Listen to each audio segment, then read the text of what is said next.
Welcome back to Digging Deep, the podcast where we offer bereavement bites for time-pressed professionals and where we explore the trends, challenges, and stories that are shaping the future of the death care profession in Canada. I'm your host, Heather Kitely, President and CEO of GFD and proud second-generation funeral director.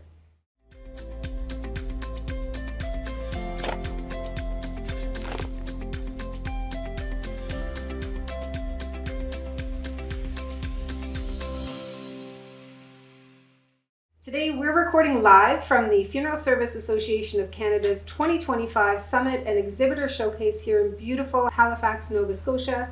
This is an amazing gathering of death care professionals united in their mission to serve Canadians with care and compassion. In this episode, we'll be exploring a challenge many in the death care sector face, balancing compassionate at-need service with the long-term value of pre-need planning for families. We'll be discussing practical strategies and tools to strengthen both areas, ensuring that families are supported in the moment while also supported in planning for the future. Before we jump in, if you're enjoying the Digging Deep podcast, make sure to follow, leave us a comment, and share this episode with someone in your life who might find it valuable. Your support helps us to keep bringing these important conversations to the forefront. Sitting with me today is Andrew Huskilson. Hey, Andrew. How you doing? I'm great, thanks. Andrew is a licensed funeral director and embalmer and is the president of H.M. Huskilson's Funeral Homes and Crematoriums here in Nova Scotia. Andrew is a lifelong resident of Welshtown, Shelburne County. Did I get it right? You did. Awesome. He is the son of Clifford and Linda Huskilson and is a fifth-generation funeral director,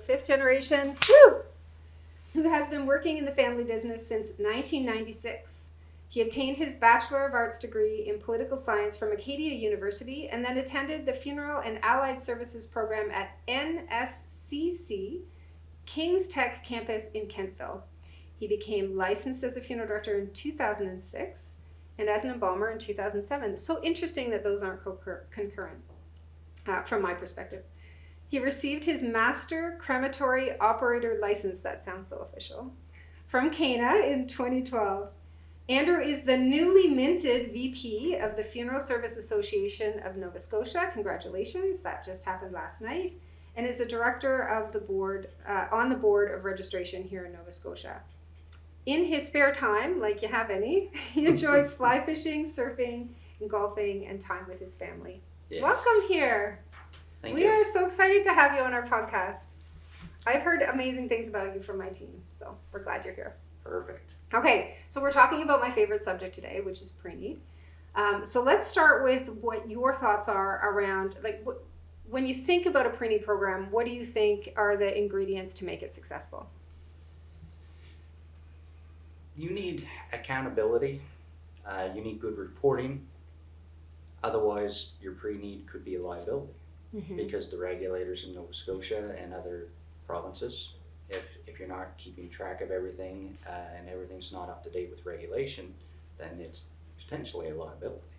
It's so interesting that you say that because I think, if we think about folks who might be listening to this podcast, so obviously anyone who is in the funeral space knows that this is a highly regulated area, but there's probably people listening who are members of the public who have no idea the amount of regulation that goes into it. It's an extreme burden for most organizations. You got to think about it. When a government agency comes in, it is their job to find something. Yeah. So even as good as we re-audit our books, go over them ahead of time, and you never know when the auditors are going to come, they have to find something or they're not doing their job. Right. So perhaps we've missed to initial in an area.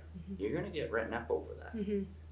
I remember back in 2014, I was becoming the manager, soon to be owner of H.M. Huskilson's Funeral Home, and I had to write up two of my managers, one of whom had been with my company more years than I was old. Oh, no way. I can only imagine how that went over. That's right.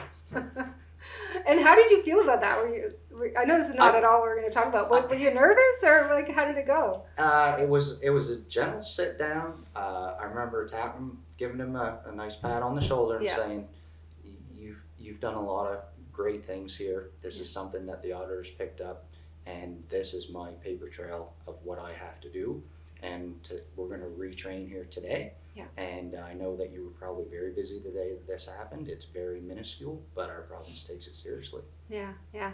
And how did they respond? That is always the key question. By that time, I had gained a little bit of respect, growing up around the funeral home, so it was, I cut the grass before I had my name on the sign. And that can be that can go either way, right? They can still sort of look at you like you're the kid who was, the kid. Mm-hmm. Or they can say, hey, he's paid his dues and he's done his time and come up through, right? I know that was so important for my dad that when, if I was going to be working, any of us were going to be working at the funeral home, that we did all the jobs, not the nice jobs. We did all of the hard jobs. Yes. It was the same for you. Yeah.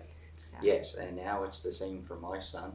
I've got pictures of him help me wash cars for service. How old is he? Ryan's 13. Yeah. So he was about 7, started coming in washing cars. When 7 when he starts working at the funeral. Only in funeral service would this happen, folks, right? I love it. That's amazing. Okay, so we're supposed to be talking about Preneed. That's right. I mean, that is such a fascinating topic. And just for our listeners for a quick second, that whole culture of what it's like to grow up in around a funeral home. We should probably do a podcast about that, I think. It's just a very unique experience. It is. Right? So speaking of unique, I think you have a very interesting approach to how you do Preneed, right? So talk to me a little bit about who does what and how because there's very different types of programs in all different provinces, even within the province of Nova Scotia. Sometimes people will have a dedicated person who works for an insurance company who comes in, or somebody who is just a Preneed director who works for the staff. How does it work at your place? Throughout my offices, anybody that is a licensed funeral director and holds a valid salesperson license can sell the Preneed. And whoever happens to come in, usually a member of the community will call certain office and say, hey, is Joey in? Or, I'd like to do this with you. And we get a lot of those tips just by being in the community. I mean, I could be going in the grocery store? Oh yeah, I'll be going down the grocery store. I got to get in to see you, and anytime, just call. Yeah. We're there. Yeah. And it doesn't always work out. Like we could say that we're going to have a Preneed the next day at 10 o'clock, but at 10 o'clock I could be sitting with a family through tragedy, right? Mm-hmm. So we'll call the person, and they're always very good about that, and we say, look, can we do one? And if I feel that I've really put them off, another thing we can do is send somebody out to their home. Right. So we send them with the forms, send them with our catalog, and make it easier on them. If we can't conform to their time, or for our time, we'll do it on theirs. Then you can send someone out. That's right. I know I used to do that work, and there's something I think that changes the conversation a little bit when you're in somebody's home, right? Oddly enough, I'm more comfortable going to somebody's home than in my office sometimes. Really? Yeah. Why do you think that is? I don't know. It's just because maybe I'm getting that feeling from them. I'm not sure. Like it feels like you can be more yourself, and you need to be a little bit more formal when you're in your office, or is that you feel they're more comfortable? Well, in some instances, I feel like I've put them out, and who really wants to go to the funeral? I know. Who wakes up in the morning and says, woohoo, let's go. And one interesting thing, I was moving my prearranged accounts years ago. Bank let us go, so we were going to a new one. Yeah. And back then, we couldn't send everything over in a file. Right. We had to redo every transfer. Oh my gosh. And so there was well over 1,000 of them to do. Yeah. And I started picking up on the information. Do you know how many people paid for their prepaid funeral on their birthday? No. I'm not kidding. Oh my gosh. Was it like what? That is like the first time I never even noticed that. Now I want to go back and look at all my files. Yeah. And we should go back and look at all the dates when people send us applications. That's fascinating. Yeah. Was it a particular birthday? Was it the 75th birthday or the 74th birthday or? It changed, but I just started. I did it all in about 7 days because I had to do it really quick. And you did 1,000? I had help. Okay. Yeah. That's still a lot. I had help, but we had to do it quick. Yeah, yeah. And you just noticed the trend because you're doing form after form after form. And then I started making a note of it, and I was like, really? That's amazing. What is the psychology of that, right? I know, right? And then years later, I do remember a gentleman coming in saying, can I prearrange today? Yeah, you can. And I got his information. I was like, it's your birthday. I feel like that should be a study that somebody should do at some point, right? Yeah. What is the psychology of that? I noticed a trend when I was writing Preneed all the time that people would, if people walked in, so if we would have people walk in, they wouldn't make an appointment, they would just show up. Yeah. They had just been to the dentist. It was the strangest thing. Like, it happened so often that it just got to be a little bit strange, right? I felt like we should like put some brochures at the dentist's office, or like when you're in the back and you looking up, right? Now that'll be in the back of my mind. There you go. Okay, so your team, so you don't have a dedicated pre-planner. I do not. Your entire team does that work. Yes. So how do you find managing that? So you've talked a little bit about, the challenges. So sometimes you have to reschedule families, or you have to move things around. Yeah. How do you find it for like the staff? Because sometimes, I have this expression that at-need will trump pre-need all the time. For those who are listening who aren't familiar with the terminology I'm using, we use the words at-need to describe like when somebody has passed away, right? And so that's an at-need service. They're coming in because they need services now. And we use the term pre-need to talk about when we're doing a pre-arrangement. And when you're a funeral director, you have a family who has a loss, and you just drop everything because you're ready to serve them. So how do you manage that with your team? Just week to week. And like I said, every salesperson can write the contracts. They are reviewed by the office managers. The office managers are then in charge of all work that happens. Yeah. And then they keep track and print out my statements, and those are kept on site as per Nova Scotia regulation. Right. Then I do have one dedicated individual with my team, Corinne Nickerson, who is amazing at these contracts. And so she'll go through usually every January, if it's not, when we get a little downtime, if it's not too busy.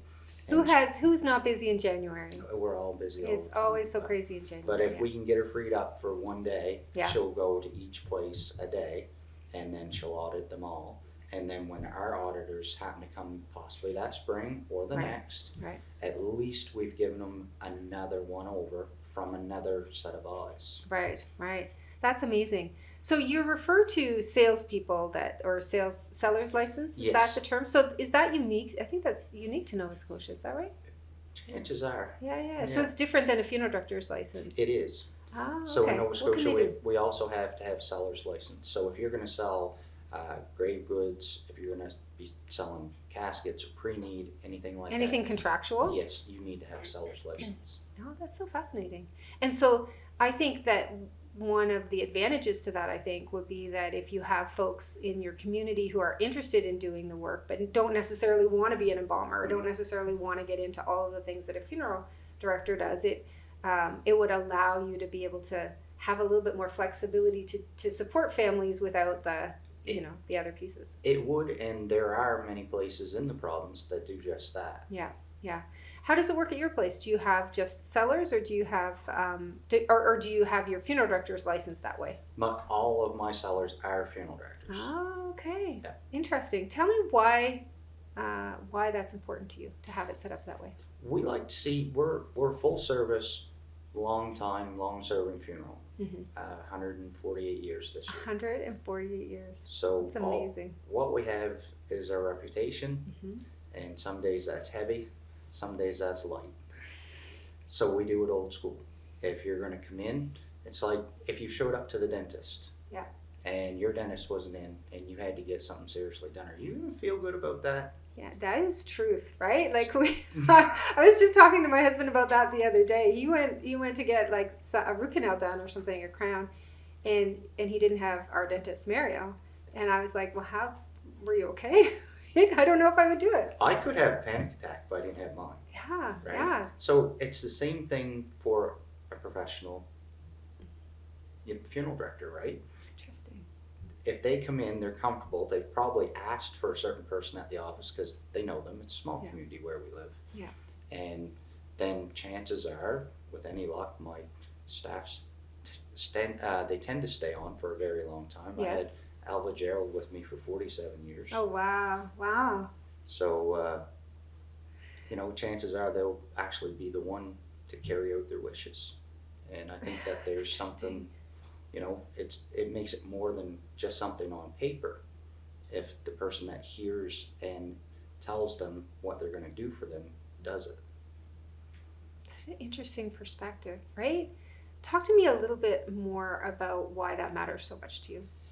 It's just a continuation, we see things all, so our staffing, right? Mm-hmm. So family comes in on Wednesday, I make the arrangements, service Saturday, it's my day off, so I'm literally handing everything off to somebody else. We try not to do that. Mm-hmm. But sometimes, I mean, you have to have a life, yes. Sometimes you have to, but we will actually switch days so that I can still go see that family. Yeah. And then the person that made the arrangements is there, got it all firsthand to get all the little details. And that's what it's all about. And when you think about that from the family perspective, but before we go there, actually, talk to me about the communities that you serve. Look at that smile. You must love your community. Talk to me about that a little bit. So we work through several communities. Yes. And I'm so fortunate to live and do what I do in those communities. And they're all small and they're all unique. Yeah. And we can go from a tragedy day in a community having 2 more calls, and when I leave the cemetery, I know that the community has that family going forward. Oh my gosh. Did So, everyone just hear that? The community has that family. That's a beautiful thing, yeah. right? You feel okay, I've taken care of this family and now I know that they're in the hands of the community. Yeah. And amazing. of course we've got to go focus on something else. Yeah. We're still thinking of them obviously for days to come, but I know that they're there. When did you start to look at it that way? At what point? Is that something that your family has always kind of thought about, or is that something that you kind of came to on your own as you're, growing up in the business and serving the communities? My grandfather always talked about it, and so the lessons were instilled, Mm-hmm. but then through doing this and seeing it, it makes it easier to drive into one of those services that nobody wants to do. It's obvious. I mean, even when I said talk to me about your community, your facial expression changed, right? I know, but for the folks who are listening, they don't have the advantage of seeing that. But if you're on YouTube and you saw that, you can see the just the admiration that you have for those communities. But that's small town Nova Scotia, right? Yeah. Right? And I hope that it's that way everywhere. But is it? I don't know. It's a question I'm going to start asking on the podcast moving forward, right? I hear you talking about your communities, and I think about, I think about my friend Bill Denning, who's been on this podcast, and he serves a number of small communities, and his face always lights up, right? And so I'm going to after this talk to him about that. That's really, I think, it's beautiful, right? Yeah. And I think when people think about funeral service and they think about the people who are doing this work, this is what this podcast is all about. It's for people to hear things like that, the fact that how you feel about your community, and the fact that you actually see your community as an extension of the work that you do. Oh yeah. It's amazing. And for many, many years we've always, our community's been there for us. We've been there for them. In times of tragedy, we serve mainly fishing communities, and it's a dangerous job. Some fishermen unfortunately get lost at sea, and when the community's hurting in times that they have, we go to work, we go for our community, we hold a service, no bills. Really? Yep. That's the time when everybody's hurting. That's all that we can do back for them. That's beautiful. That's amazing. What a wonderful job. You know what I mean? Yeah. We think about funeral service and we think about some of the difficult parts of it, and we talk a lot about the toll that it takes on those of us who are doing the work, right, in the community. But this idea that you're there for the community and the community is there for you. That's and that goes for my staff too. So my staff are great community members, and we all have this thing within us that we don't do this as a career, we don't do it as a job, we do it as a service to our community. Yeah. So Amazing. That's beautiful. So we're just about at the end of our podcast. Time goes so fast. I say that every time. Um, I'm going to, before we sign off, I just want to ask you one question. What would you want people to know? So you have this relationship with your community. Obviously, you have this long-standing relationship with your family and the community. And so many things I imagine are unspoken, or just understood between yourself and in the community. It's almost like a symbiotic kind of relationship. For those who might be listening who don't have that, or in bigger communities where you don't have those kinds of ties, and who are thinking about planning ahead or thinking about doing their pre-arrangements, what would you want them to know about the experience and why you see it as valuable? I tell everybody that comes in to pre-arrange that they've really done something wonderful for their family. These days, a lot of families aren't exactly getting along through the arrangement process, and especially maybe not once we find out who's actually in charge. Yeah. When somebody has made a pre-arrangement, it's to be treated as last will and testament. Yeah. And then we know. And we have all the information. And as I tell all the families that come in, you've just taken us from guesswork between multiple siblings or whoever of what would somebody want to when are we going to do this? Yeah. That's something. It changes everything, Yeah, right? Yeah, absolutely. Well said. Well said. Thank you. All right. So for all of our listeners, thank you so much for joining us on the Digging Deep podcast for this important discussion on balancing at-need care with sustainable pre-need planning. As the needs of families evolve, as we just spoke of, so must our approach. If you found today's discussion valuable, be sure to follow, leave a comment, and share Digging Deep with your colleagues or with someone who you feel this conversation will be meaningful for. Your support helps us to continue to bring important conversations like this to the profession. Until next time, I'm Heather Kitely. Keep on digging deep.